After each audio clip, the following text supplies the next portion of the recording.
8절까지의 말씀인데 요한복음 20장 1절에서 8절까지의 말씀만 교독하는 시간을 갖도록 하겠습니다.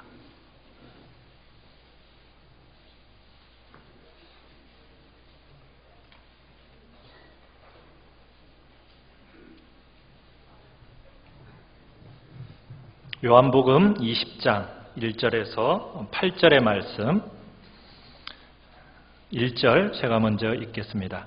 안식 후 첫날 일찍이 아직 어두울 때 막달라 마리아가 무덤에 와서 돌이 무덤에서 옮겨진 것을 보고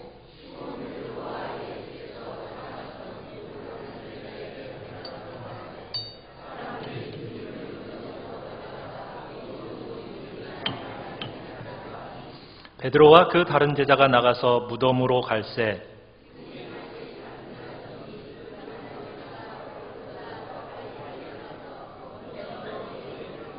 구부려 세마포 놓인 것을 보았으나 들어가지는 아니하였더니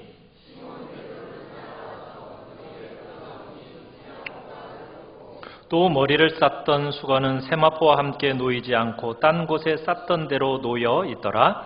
그때야 무덤에 먼저 갔던 그 다른 제자도 들어가 보고 믿더라. 아멘. 오늘 말씀의 제목을 같이 한번 읽어보겠습니다. 시작. 부활의 증거와 우리의 사명. 부활의 증거와 우리의 사명이라는 제목으로 말씀을 나누고자 합니다.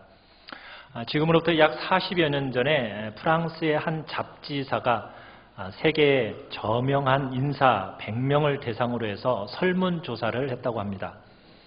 지구의 파멸이 시작될 때 가장 먼저 구해야 할 지구상의 보물은 무엇인가?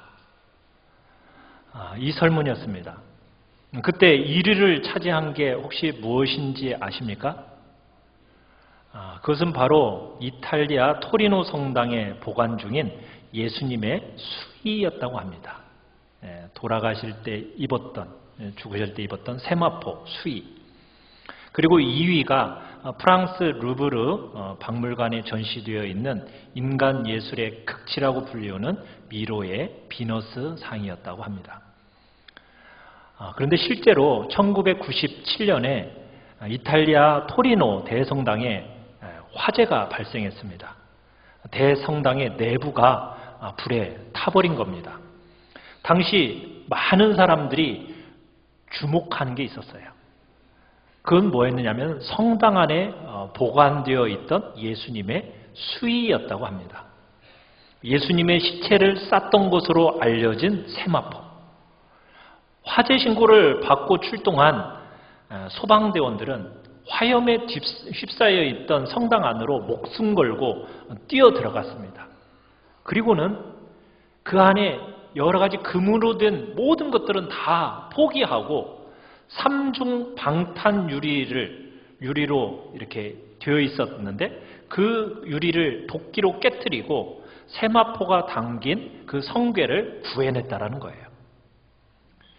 도대체 어떤 이유로 세계의 모든 예술품들을 제치고 폭 1.05m, 길이 4.20m에 불과한 세마포, 예수님의 시체를 쌌던 그 수의천이 인류 최고의 보물로 간주되었을까? 우리가 이 시간 그 이유에 대해서 말씀을 통해서 한번 찾아보고자 합니다. 첫 번째, 부활의 증거입니다. 오늘 본문 1절을 보시면은 이야기는 이렇게 시작이 됩니다. 안식 후 첫날 일찍 아직 어두울 때 막달라 마리아가 예수님의 무덤을 찾아갔다라는 내용이 기록되어 있는 겁니다. 물론 그렇다고 막달라 마리아 혼자만 간 것으로 생각하면 안 됩니다. 다른 복음서를 보면 막달라 마리아와 야고보의 어머니 살로메 여러 여자 다수가 갔다라고 밝히고 있기 때문입니다. 그러니까 막달라 마리아가 다른 여자들과 함께 예수님의 무덤에 간 겁니다. 그들이 주님을 너무 사랑했죠. 그 사랑했기 때문에 그들은 골고다 언덕까지 예수님을 따라갔었고 주님이 십자가에 못 박히는 장면도 봤었고 십자가에 달려 7마디의 말씀을 하시는 그 모든 것들을 지켜봤던 여인들입니다.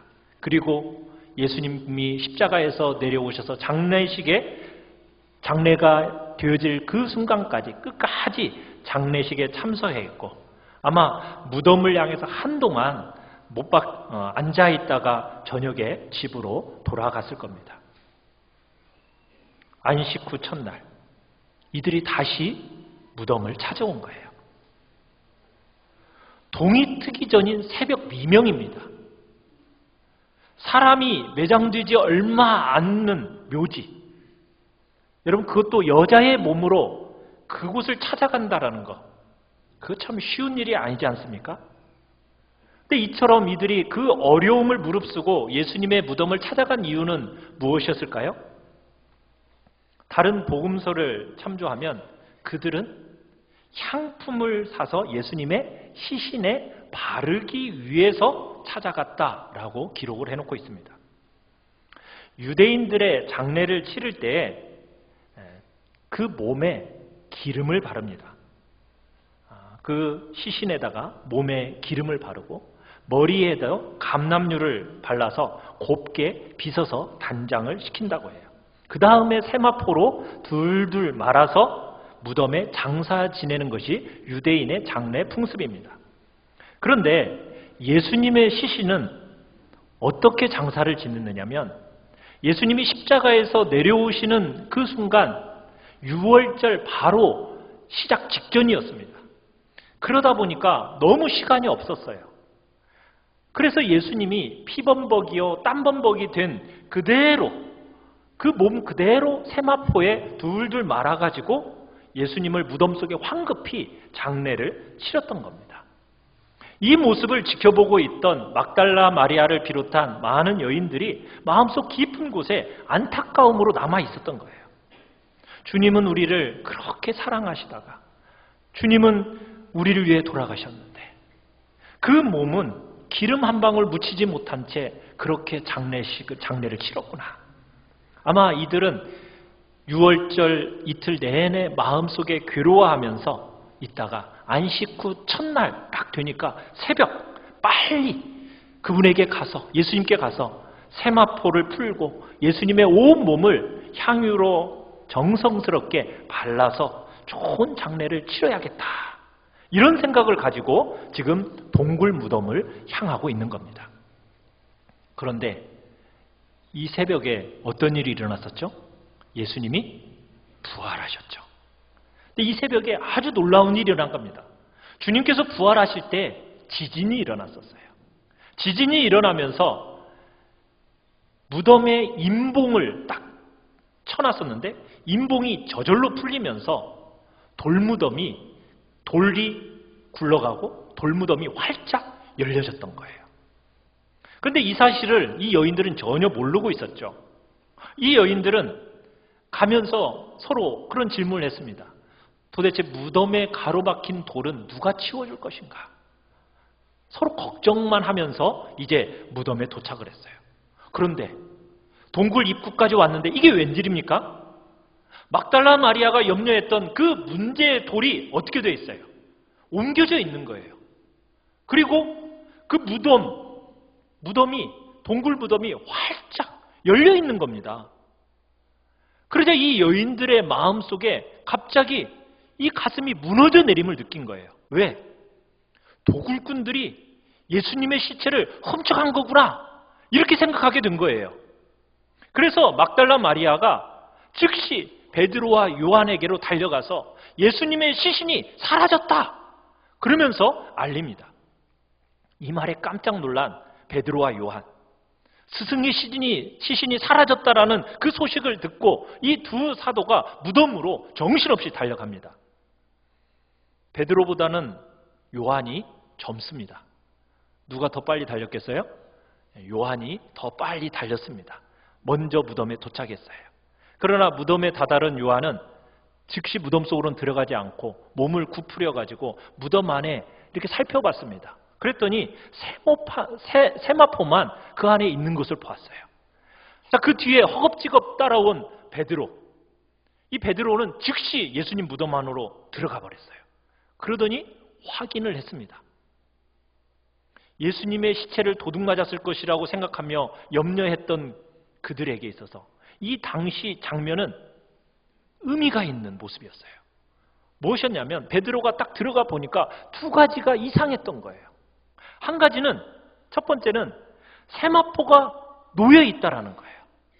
두 번째는 머리를 쌌던 수건이 세마포와 함께 놓이지 않고 딴 곳에 쌌던 대로 놓여 있더라.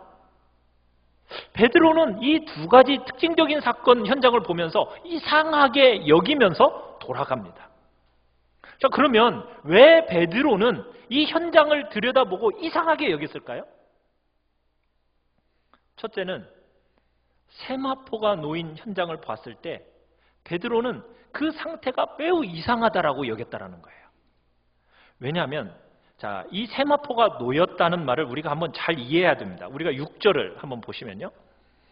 시몬 베드로는 따라와서 무덤에 들어가 보니 세마포가 놓였고, 이 놓였다라는 이 말은요, 어떤 의미가 있느냐면 매미가 있지 않습니까? 매미가 껍질을 벗고 나온 것처럼 예수님의 몸을 감쌌던 이 세마포 상태가 그대로 가라앉아 있었다라는 의미입니다. 그러니까 세마포 안에 있던 예수님의 몸이 마치 어떻게 된 것처럼, 증발되어 버린 것처럼 사라지고 똘똘 말아놓았던 이 세마포 뭉쳐놨던 그 상태 그대로 조용히 어떻게 돼버렸다고요? 가라앉아버렸다라는 거예요. 아주 이상한 사건이죠. 또 머리를 쌌던 수건, 7절에 보면 또 머리를 쌌던 수건은 세마포와 함께 놓이지 않고 딴 곳에 쌌던 대로 어떻게 되어 있더라? 놓여 있더라. 이렇게 되어 있습니다. 이 당시 시신은 어떻게 넣느냐면 두 부분으로 쌌어요. 나눠서 쌌어요. 첫 번째는 목에서부터 발끝까지 이렇게 세마포로 쌓아놓습니다. 머리는요, 따로 수건으로 머리는 쌓아놓는 거예요. 그래서 이제 베드로가 본 장면은 어떻다는 거예요? 원래 목에서부터 발끝까지 싼 세마포가 원래 감쌌던 그대로 어떻게 되어 있고요? 그대로 놓여서 쫙 가라앉아 있고, 또 머리 부분을 쌌던 수건도 처음 있던 그 장소에 세마포와 분리된 채로 그대로 놓여 있더라는 거예요. 원래 내용물 시신을 이렇게 세마포로 쌓으면 어떻게 됩니까? 위하고 아래하고 다 머리하고 묶어놓으면 원래는 시신이 있을 때는 하나처럼 보이잖아요. 그런데 시신이 딱 없어진 상태에서 모이면 어떻게 됩니까? 둘이 분리된 것처럼 보이지 않습니까? 몸과 얼굴 사이에 무슨 만큼? 목 부위만큼이 떨어진 거예요. 그 머리를 감쌌던 그대로 내려 앉았다라는 겁니다. 사랑하는 성도 여러분, 여기서 무엇을 말하고 싶었던 것입니까? 세마포 안에 있던 시신이 밖으로 나와 사라졌다라는 거예요. 그런데 사라지는데 어떻게 사라졌어요? 증발하듯이 이 세마포와 머리수건을 통과해서 사라져버렸다는 얘기예요. 그 증거가 지금 보여지고 있는 겁니다. 예수님의 부활을 입증하는 데 있어서요, 이것보다도 더 분명하고 확실한 내용물은 없습니다. 어떻게 보면 예수님의 부활을 증명하는 최고의 도구가 바로 이거예요. 예수님의 빈무덤. 여러분, 그런데 빈무덤만 남겨놓은 것이 아니라 그 빈무덤 안에 당신의 부활을 입증할 만한 아주 좋은 내용물을 딱 남겨놓고 쑥 빠져나가 버리신 거예요. 마치 고치 본래 상태만 딱 있다가 번데기로 딱 있다가 그 다음에 뭐예요? 그 안에 있던 내용물이 쑥 빠져나가듯이. 한번 상상을 해보세요. 그러니까 예수님의 몸이 세마포로 둘려져 있던 그 상태에서 어떻게 됐다고요? 쑥 빠져나간 거예요. 자, 그러면 이 부활하신 예수님의 몸, 이 몸은 어떻게 보면은 이전에 이 세상에서 살았던 몸과는 전혀 다른 몸이라는 것을 우리가 발견하게 되는 거예요. 확연히 다른 상태라는 거예요. 우리가 여기서 한번 생각해 볼 것은 요한복음 11장에 가보면은 예수님께서 죽은 나사로를 살리시는 장면이 나와요. 죽은 나사로의 부활과 예수님의 부활 사이에 차이가 있습니다. 어떤 차이일까요? 예수님께서 나사로를 향해서 큰 소리로 나사로야 나오라 딱 부르시니까 죽은 자가 어떤 채로 나와요? 수족에 배로 동인 채로 나왔더라. 또 그 얼굴은 수건에 쌓인 대로 나왔더라. 그러니까 예수님이 뭐라고 말씀하시느냐면 풀어놓아 다니게 하라 이렇게 말씀을 하셨어요. 그러니까 죽은 나사로는 살아나긴 했지만 부활은 했지만 몸이 뭘로 지금 있는 상태예요? 배로 또 얼굴은 수건으로 감싼 상태였어요. 다른 사람이 풀어줘야만이 어떻게 되어 있는 거예요? 돌아다닐 수 있는 상태예요. 그런데 부활하신 주님은요? 부활하신 주님은 누가 풀어줬나요? 풀어주지도 않았는데도 불구하고 세마포와 수건을 털끝 하나 건드리지 않고 어떻게 됐어요? 쑥 몸만 빠져나오셨다라는 거예요. 여러분 26절로 한번 가보시면요. 20장 26절에 가보면은 이 내용이 우리가 이제 이해가 가능하게 되는 거예요. 26절에 여드레를 지나서 제자들이 다시 집안에 있을 때 도마도 함께 있었어요. 그런데 문을 어떻게 해놨죠? 닫혀 있었다. 닫혀놨다는 건 그저 닫아놓기만 한 것이 아니라 어떻게 했다는 거예요? 잠궈놓았다는 얘기입니다. 다른 사람이 들어오지 못하도록 문을 잠궈놓은 상태로 있었다는 얘기예요. 왜? 제자들이 무서워서 두려움에 떨면서 문을 잠궈놓은 거예요. 그랬는데 예수님이 어떻게 하셨다고요? 닫힌 그 문을 통과하셔서 들어오셨다라는 거예요. 그러면서 제자들에게 뭐라고요? 너희에게 평강이 있을지어다. 이렇게 말씀하시는 거예요. 그러니까 예수님은 공간의 저항, 물체적인 어떤 저항 이런 거 받지 않고 자연스럽게 그 안으로 들어가서 제자들을 만나실 수 있는 몸이 되었다라는 거예요. 생각만 해도 신기하지 않습니까? 그러면 또 이렇게 생각하죠. 그럼 예수님이 영으로 부활하신 거 아니냐? 몸이 아닌 영이 아니냐? 그러나 예수님의 몸은 실제 몸이었어요. 영의 부활이 아니라 몸의 부활이었다고요. 나사로나 회당장 야이로의 딸이나 또 나인성 과부의 아들들 모두 몸으로 부활했어요. 그들도. 그러나 그들의 몸은 어떤 몸이었습니까? 그들은 다시 병들고 다시 죽는 몸이었어요. 그런데 예수님의 이 육체의 부활은요, 이전의 몸과는 전혀 다른 신령한 몸으로 부활하신 거예요. 자, 자신이 영이 아니라는 것을 제자들에게 어떻게 증명해 보여주십니까? 제자들에게 먹을 거 가져오라는 거예요. 생선 가져오라는 거예요. 제자들이 막 무서워서 두려워하면서 혹시 영이 아닌가 이렇게 있으니까 보여주시는 거예요. 생선 가져와라. 그리고서는 생선을 달라 하시고 생선을 제자들 앞에서 잡수십니다. 그 예수님의 몸은 어떤 몸이에요? 먹고 마실 수 있는 몸이에요. 거기에다가 제자들로 하여금 뭐 하라고요? 만져봐라. 직접 내 손에 손가락을 집어넣고 넣어봐라. 예수님은 부활하신 그 몸은 만질 수도 있고요. 먹을 수도 있는 확실한 육체이셨어요. 그러면서 동시에 시간과 공간을 초월하는 몸으로 부활하셨다는 사실입니다. 육체로 부활하신 주님. 그런데 이 주님을 제자들이요 제대로 알아보지 못했어요. 엠마오로 내려가던 두 제자가 있었죠. 두 제자가 주님과 함께 동행을 하면서 갔어요. 근데 이 제자들이 예수님을 알아봤습니까? 못 알아봤어요? 전혀 못 알아봤어요. 그들이 저녁 때 같이 식사를 했습니다. 식사를 하는 도중에도 주님을 알아보지 못해요. 언제 알아봤죠? 주님께서 그들의 눈을 열어주시니까 그때서야 그들이 눈이 밝아지면서 비로소 예수님이신 줄 알게 되었다고 얘기하고 있어요. 오늘 저기 11절을 보시면은 20장 11절을 가보면 제자들이 떠난 뒤에 무덤 앞에 도착한 막달라 마리아입니다. 자, 안을 들여다보고 울고 있었어요. 자, 울고 있는데 그때 흰 옷을 입은 두 천사가 왜 우느냐 하고 묻습니다. 마리아는 사람들이 주님의 시체를 가져갔다고, 행방을 알 수 없다고, 그러면서 울고 있다고 답변을 하죠.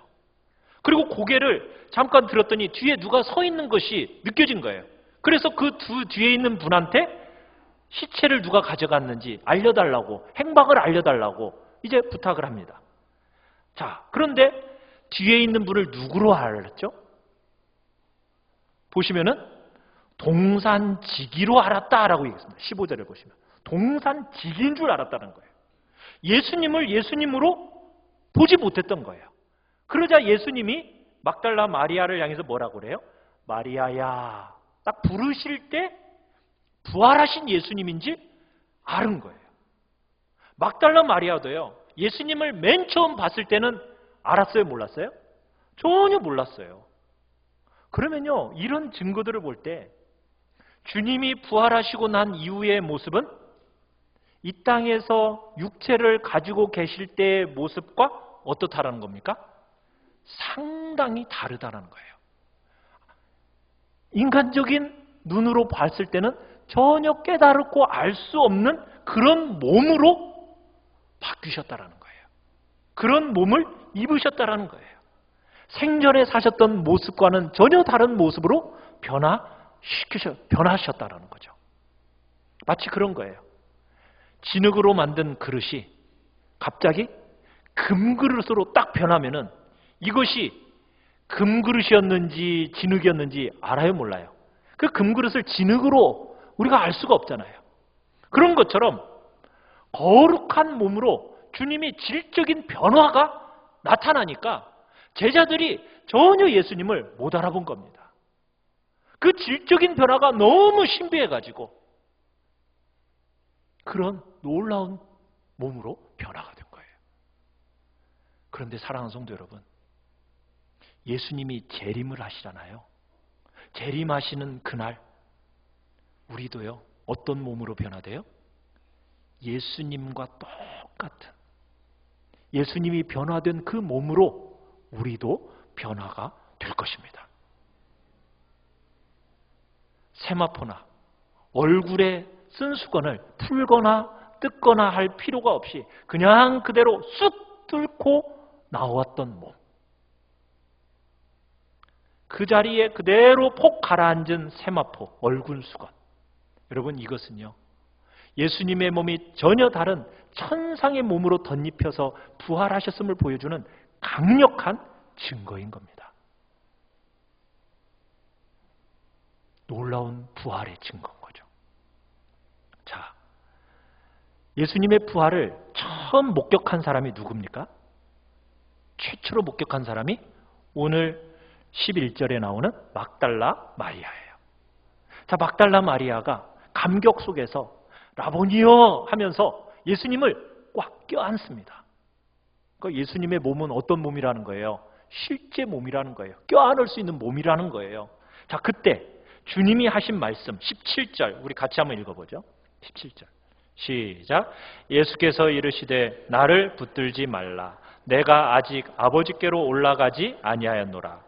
너는 내 형제들에게 가서 이르되 내가 내 아버지 곧 너희 아버지 내 하나님 곧 너희 하나님께로 올라간다 하라 하시니. 자, 주님은 마리아에게 자신을 뭐 하지 말라고요? 붙들지 말라라고 하십니다. 여기서 붙들다라는 동사가 중요합니다. 여기서는 현재형으로 헬라어로 현재형인데요. 어떤 붙들다라는 건 이런 거예요. 예수님을 붙들고 계속해서 붙들고 늘어지는 행위 있죠. 그 늘어지는 행위가 지금 여기서 붙들다라는 동사의 모습입니다. 그러니까 본문에 따르면 주님이 자신이 뭐하지 않았기 때문에 아버지께로 아직 올라가지 않았기 때문이다 라고 얘기를 합니다. 주님 자신은 지금 승천이 임박했다라는 이유로 자신을 붙들고 늘어지지 말고 나를 어떻게 하라고요? 떠나 보내야 된다는 거예요. 근데 지금 마리아의 태도는 어떤 거예요? 예수님을 떠나보내지 않고 지금 붙들고 늘어지려는 태도로 자꾸 그러니까 감격에 겨워서 예수님을 붙들고 놓지 않으려고 하니까 주님께서 말씀을 하시는 거예요. 뭐라고 말씀을 하시냐면 너는 내 형제들에게로 가서 이르되 내가 아버지 곧 너희 아버지 내 하나님 곧 너희 하나님께로 올라간다라고 전해라. 예수님께서 죽은 자 가운데서 부활하셨어요. 그리고 하나님 아버지께로 어떻게 되십니까? 승천하십니다. 그 사실을 어떻게 하라고요? 제자들에게 가서 알려라. 무슨 말씀이에요? 사명의 말씀이에요. 사명의 말씀. 부활이라는 것은요, 사명과 직결되는 겁니다. 사랑하는 성도 여러분, 여러분들은 부활을 믿으십니까? 여러분들은 그 예수님의 부활이 실제임을 여러분들은 믿고 여러분 자신도 주님의 그 신령한 몸과 같은 그 몸으로 부활될 것을 믿으십니까? 그렇다면요, 여러분들에게 동일한 사명이 주어지고 있는 겁니다. 부활이라는 것은 사명이 반드시 따라가는 거예요. 사명 없는 부활은 없습니다. 주님의 부활을 믿지 못하고 알지 못한 채 살아가는 사람들이 있어요. 그 사람들에게 무엇을 전하라고요? 예수님의 부활을 전하라는 거예요. 우리끼리 단순히 감동하고 그리고 찬양하고 기뻐하고 부활에 대해서 그렇게 그칠 일이 아니라는 거예요. 부활이라는 것은 우리끼리만 누리라고 있는 게 아니라는 거예요. 주님께서는 부활의 사실을 알지 못하는 그 영혼들을, 불쌍한 영혼들을, 자신의 부활이 있을 것을 기대하거나 소망하지 못하는 저들을 바라보면서 우리에게 주님은 뭐라고요? 사명을 부여해 주시는 겁니다. 부활이 있음과 부활을 전하라는 거예요. 오직 성령이 너희에게 임하시면 너희가 권능을 받고 예루살렘과 온 유대와 사마리아와 땅끝까지 이르러 내 증인이 되리라. 우리는 증인의 사명을 받았습니다. 성령의 세례를 받고 거듭나셨습니까? 그렇다면 하나님께서 우리에게 주시는 사명, 예수 그리스도의 부활의 증인으로서의 사명을 감당하며 나가시기를 간절히 축원합니다. 부활주의를 맞이하여 우리가 다시 한번 이 거룩하고 복된 증인으로서의 사명을 확인하는 이 복된 시간이 되시기를 간절히 축원합니다. 우리 시간